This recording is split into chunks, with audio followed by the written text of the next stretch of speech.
আমরা অনেক ডিসকাশন করেছি, সবকিছু আমার সমস্যা। ব্রেকিং নিউজ, বিসিবি তামিমের সম্পর্কে নাটকীয় মোড়, বিশ্বকাপে ফিরছেন তামিম ইকবাল। বিস্তারিত জানতে হলে ভিডিওটি না টেনে শেষ পর্যন্ত দেখতে থাকুন।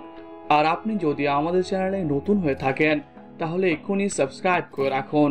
আর ইতিমধ্যে সাবস্ক্রাইব করে থাকলে আপনাকে অসংখ্য ধন্যবাদ। আর মাত্র কয়েকদিনের মধ্যেই বাংলাদেশের নির্বাচক প্যানেলকে আইসিসির কাছে বাংলাদেশের 15 সদস্যের তালিকা দিতে হবে।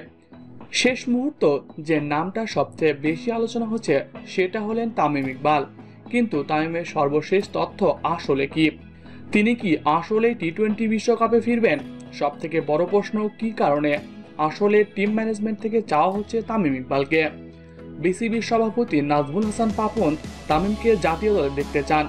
বাংলাদেশের যে সকল ক্রিকেটার অনেক পরিশ্রম করে বাংলাদেশের ক্রিকেটকে এমন এক জায়গায় নিয়ে গেছে, তাদের মধ্যে তামিম ইকবাল অন্যতম।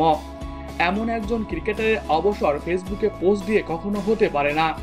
বাংলাদেশ টিম আইসিসির প্রতিটি ইভেন্টে অনেক আশা নিয়ে যায়।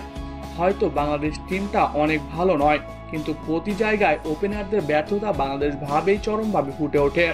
বাংলাদেশের বোলিং নিয়ে খুব বেশি কথা বলার সুযোগ নেই। মিডল অর্ডার, লোয়ার অর্ডার নিয়ে যতটা চিন্তা হয় তার চেয়ে বেশি চিন্তা হয় বাংলাদেশের ওপেনিং নিয়ে। এবারের বিশ্বকাপে বাংলাদেশের সব থেকে বড় চ্যালেঞ্জ ওপেনিংয়ে। সৌম্য সরকার ইনজুরিতে আছে, লিটন ফর্ম নিয়ে বর্তমানে অনেক আলোচনায়। তানজিদ তামিম তিনি এখনো বাংলাদেশের হয়ে টি-20 খেলেনি। এমত অবস্থায় বাংলাদেশ টিম ম্যানেজমেন্ট তামিমকে দলে চায়। ওয়েস্ট ইন্ডিজের উইকেট কিছুটা বাংলাদেশের মতো হবে আশা করা হচ্ছে। সেখানে বাংলাদেশের মতো স্পিন দেখা যাবে। তামিম ইকবাল যদি এই জায়গায় থাকেন তাহলে তিনি ব্যাটিং এক পাশ ধরে রাখবেন, সেটা নিশ্চিতভাবেই বলা যায়। সেটা বাংলাদেশের জন্য একটা বড় প্লাস পয়েন্টই হবে। ওপেনিংয়ে থেকে যদি একটা পাস ধরে রাখা যায় তাহলে বাংলাদেশের মিডল অর্ডারে হিট করার মতো ব্যাটিং অনেক আছে। তো প্রিয় দর্শক, এমতো অবস্থায় জাতীয় দলে কে কে তামিম ইকবালকে দেখতে চান কমেন্ট করে জানিয়ে দিন।